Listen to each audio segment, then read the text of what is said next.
अस्सलाम वालेकुम। कैसे हैं आप लोग? कैसे गुजर रहे हैं आपके रोज़े? जीएमपी शान सहूर में मैं आपके सामने इस वक्त इस पहर लाइव हूँ और आपके फेवरेट मेहमानों से आपकी मुलाकात कराने वाली हूँ जनाब।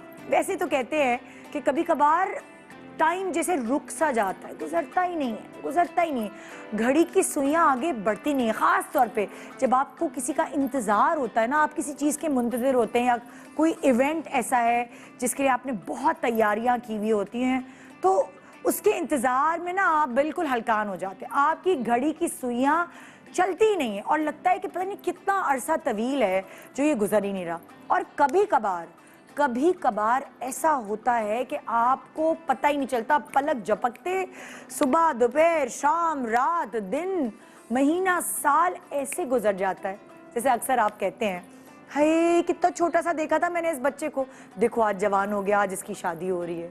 फिर मतलब बहुत सारे ऐसी चीज़ें हैं कि आपने कोई नई नौकरी ज्वाइन की होती है और आप जब रिटायर हो रहे होते तो आपको लगता है कि ये ज़माना, ये टाइम तो यूं पलक झपकते हुए गुजर गया। और फिर वो एक उदासी आपके जहन पे होती है कि हाय मतलब अब मैं इस इदारे को छोड़ के जा रहा हूँ। सो डिपेंड करता है, आपकी ज़िंदगी में हमेशा ऐसे दोनों अलग अलग फेजेस आते होंगे कि कभी टाइम गुजर ही नहीं रहा और कभी टाइम रुकने का नाम नहीं लेता। आप कहते हो अल्लाह हल्के हो जाओ। सो ये आपकी ज़िंदगी की रहन सहन का तरीका है। फॉर एग्ज़ाम्पल अगर आपको बहुत कामों में आप बिज़ी हैं, आपकी सुबह दोपहर शाम रात आप बिज़ी हैं, बस ये काम करना है वो काम करना है, यहाँ जाना है वहाँ जाना है, सो आपको दिनों का पता नहीं चलता।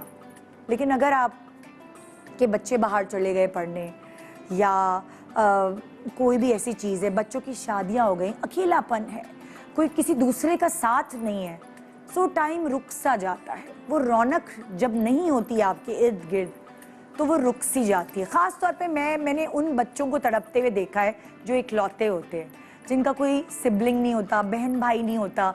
सो वो बड़े बोर होते हैं और उनको लगता है उनकी ज़िंदगी बहुत बोरियत से भरपूर है। अम्मा अब्बा अपने अपने कामों में बिज़ी होते हैं और वो बच्चा अकेले कुछ ना कुछ अपने आप से बातें करना सीख जाता है, लिखना सीख जाता है। सो हमेशा जब आपको अच्छी कंपनी मिलती है, यानी अगर मियाँ बीवी दोस्त होते हैं और दोनों को अच्छी कंपनी मिल जाती है, तो ज़िंदगी ऐसे यूँ पलक झपकते गुजरती है। यानी अगर आपके बहन भाई होते हैं जिनसे आपकी बहुत बनती है, लड़ते झगड़ते भी हैं, दोस्ती भी होती है, पार्टनर इन क्राइम भी होते हैं, सो तब भी आपकी ज़िंदगी यूँ पलक झपकते गुजर जाती है। एक साथ पलते पलते आप जवान हो जाते हैं और फिर आपकी प्रोफेशनल लाइफ्स आ जाती हैं। बिल्कुल ऐसे ही आज मैं आपकी मुलाकात दो बहनों से कराने वाली हूँ। मज़े की बात यह है कि दो बहनें बराबर की हसीन हैं, बराबर की टैलेंटेड हैं, बराबर की अक्लमंद हैं।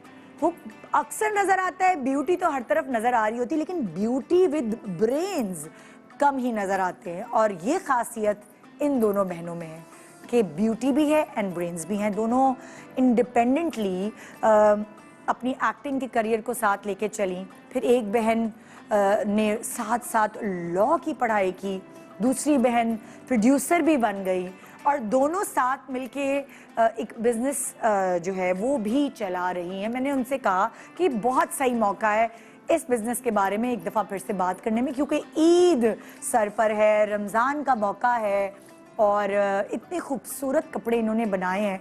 इतनी गर्मी है, आपको चाहिए कि आप ईद पर कुछ ऐसे कपड़े पहने जो आपको कंफर्ट लेवल दें, जैसे कि मैं आज के शो में अपने आप को कंफर्टेबल फील कर रही हूँ उनके ये खूबसूरत जोड़े को पहनकर।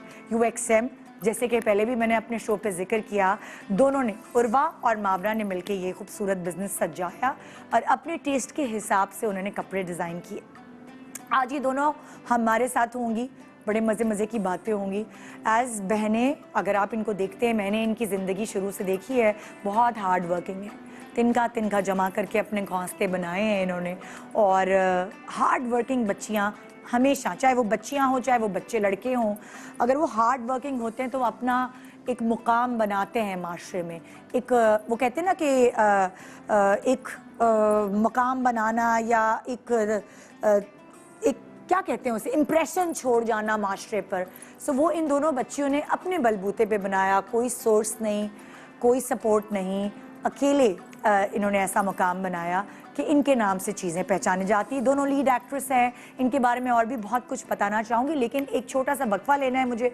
खाना खाएंगे हम साथ, यानी कि सहरी करेंगे। सहरी की रेसिपी, अफ्तार की रेसिपी, मियाँ बीवी होंगे किचन में हमारे यहाँ पे साथ आज भी, और आपको ये बताना है कि अपनी बीवी की हेल्प करते रहें।